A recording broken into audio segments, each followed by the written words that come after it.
ભાગ 7 પ્રકરણના અંતિમ ભાગ તરફ આગળ વધી રહ્યા છે. પ્રશ્ન છે સમાંતર બાજુ ચતુષ્કોણ. મિત્રો ઘણીવાર આ પ્રમાણે ચતુષ્કોણ શબ્દ અથવા ચાર મૂલ્ય અથવા એક્સ વાય જોઈ ઘણીવાર વિદ્યાર્થી મિત્રો કન્ફ્યુઝ થતા હોય છે.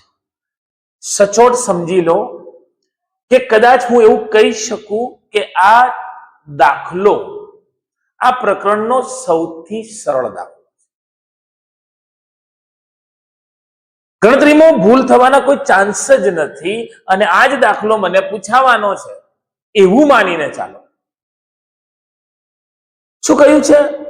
1 2 4 વાય એક્સ 6 3 5 એ સમાંતર બાજુ ચતુષ્કોણના જો શિરોબિંદુ છે તો એક્સ વાય શોધો. કઈ રીતે શોધી શકાય?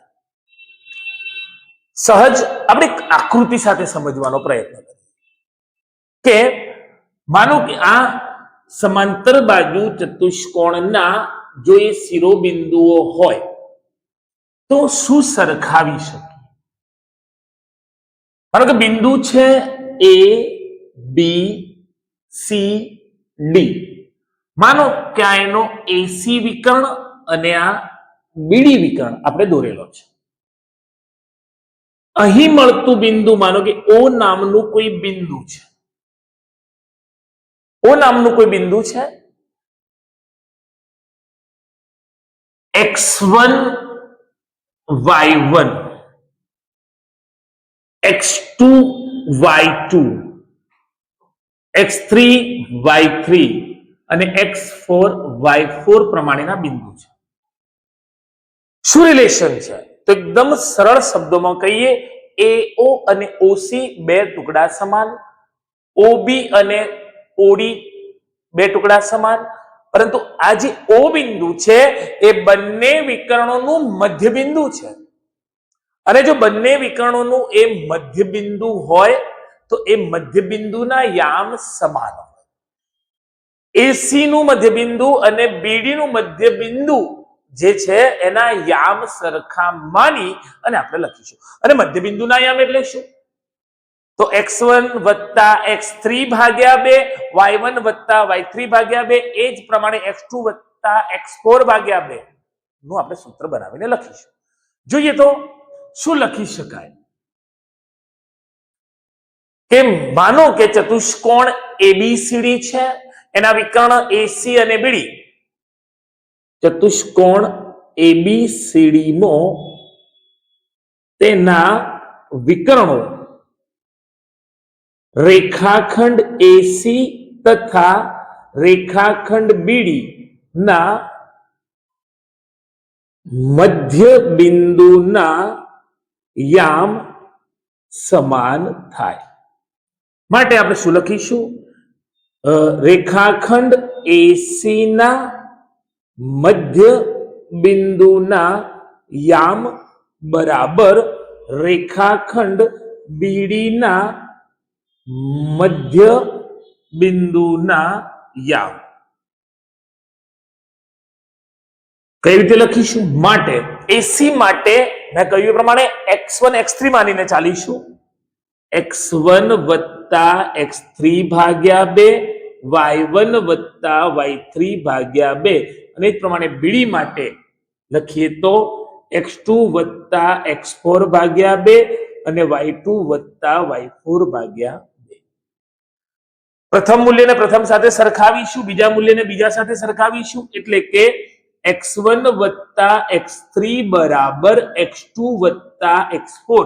સામે સામે બંનેની અંદર છેદમાં રહેલો 2 દૂર થાય છે. y ની વાત કરીએ તો y1 + y3 બરાબર y2 + y4 ના છેદના પણ 2 દૂર થશે.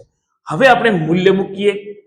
ચાલો કે x1 અને આ છે x3, x1 તરીકે 1, x3 તરીકે x, y x2 તરીકે છે 4 અને x4 તરીકે છે 3. માટે x બરાબર 7 - 1 માટે x બરાબર 6. ફરીથી એકવાર સમજીએ. 1 વત્તા x બરાબર 4 વત્તા 3. એ જ પ્રમાણે y મૂલ્યની વાત કરવામાં આવે, y1 2 વત્તા 6, 2 વત્તા 6, y1 y3 બરાબર y2 પ્લસ y4. 6 પ્લસ 2 8 થશે, વત્તા 5 સામે જશે તો ઓછા થશે, માટે y બરાબર 8 ઓછા 5 તો y બરાબર 3.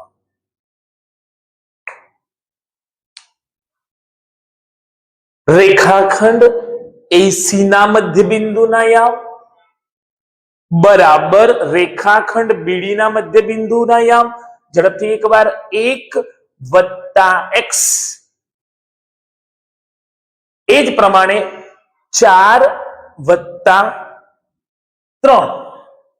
y માટે કહીએ તો 2 વત્તા 6 બરાબર y વત્તા 5. એ પ્રમાણે આપણે મૂલ્ય મૂકીએ છીએ તો આપણને x નો જવાબ મળે છે 6 અને y 3. મેં અગાઉ કહ્યું પ્રમાણે મિત્રો સામાન્ય સમજૂતી છે x1 વત્તા x3 બરાબર x2 વત્તા x4 કરવાનું છે. y1 વત્તા y3 બરાબર y2 વત્તા y4 માત્ર આટલું કામ કરવાનું છે. સહજ આપણે સૂત્ર મૂકીને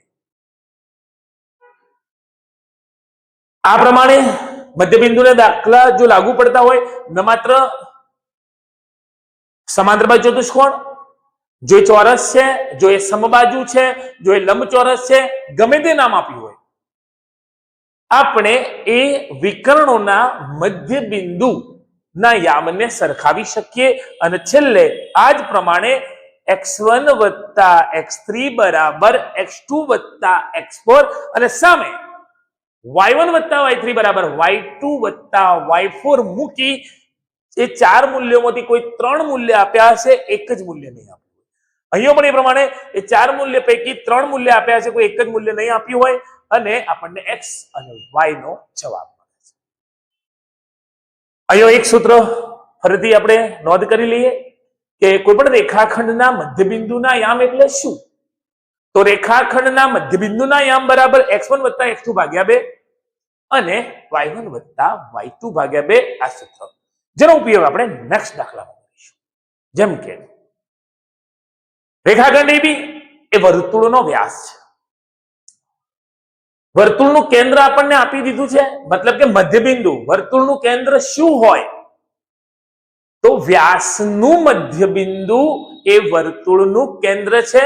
તો આ જ વસ્તુ અહીંયા આપણે એપ્લાય કરવા જઈ રહ્યા છીએ. જોઈએ, વર્તુળ માનો કે AB એનો વ્યાસ છે,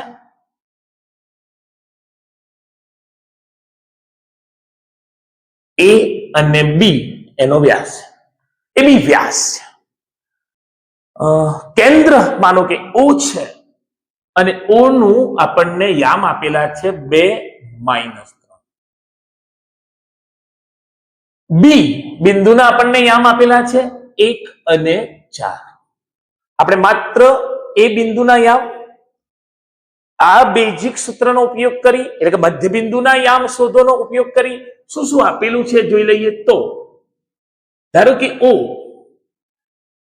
વર્તુળનું કેન્દ્ર O જે વર્તુળના વ્યાસ રેખાખંડ AB નું મધ્ય બિંદુ છે. લખીએ તો રેખાખંડ AB ના મધ્ય બિંદુના યામ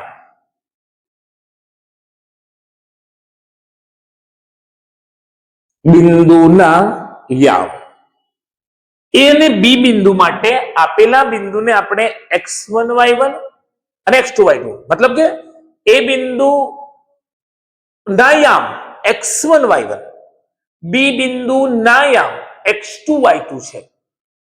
ઓકે, તો સૂત્રની અંદર આપણે લખીશું મધ્ય બિંદુના યામ. અહીંયા આપણે યામ કરી xy એવું લખી શકીએ છીએ અને મધ્ય બિંદુ કોણ છે? તો કેન્દ્ર O.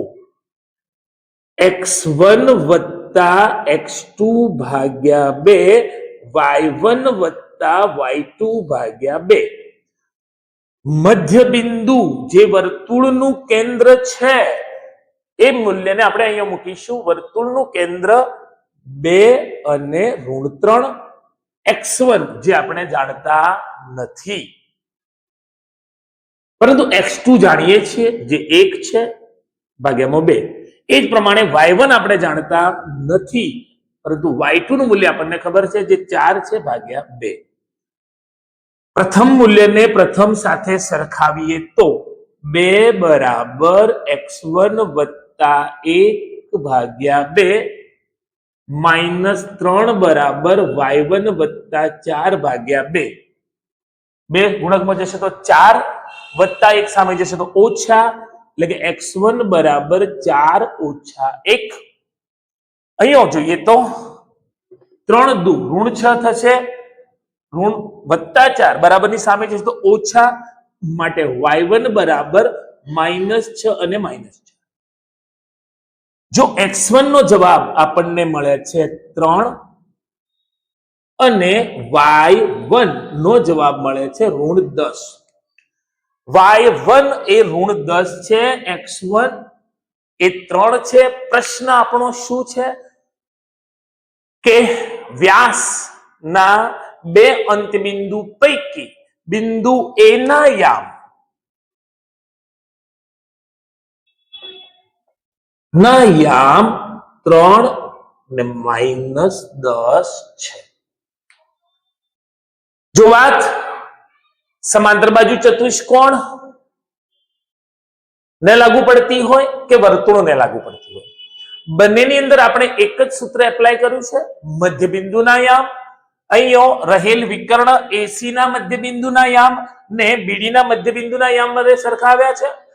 વાત કરીએ વ્યાસની, તો વ્યાસ એટલે કે રેખાખંડ AB વ્યાસ છે, તો કેન્દ્ર O એ એનું મધ્યબિંદુ છે. પરિણામે આપણે રેખાખંડ AB ના મધ્યબિંદુના યામ તરીકે કેન્દ્રના યામ મૂક્યા છે 2 -3. જો બિંદુ A જે આપેલું નથી એના માટે આપણે ધાર્યું છે x1 y1, અને બિંદુ B આપણને જે આપ્યું છે જેના માટે આપણે લઈશું x2 y2. મિત્રો, ફરજિયાત પૂછાતા આ દાખલાઓ અને એટલે જો સરળ હોય તો ચોક્કસ આપણો ગુણભાર ઊંચો આવે અને આપણા ગણિતનું પરિણામ ચોક્કસ ઊંચું આવે એવું ધારી, એવું વિચારી અને યામ ભૂમિતિના પ્રકરણના દાખલાઓ બહુ જ ઓછા છે, બહુ ઝડપથી ગણી શકાય છે એવું આગ્રહ રાખી એનું પુનરાવર્તન કરતા રહો.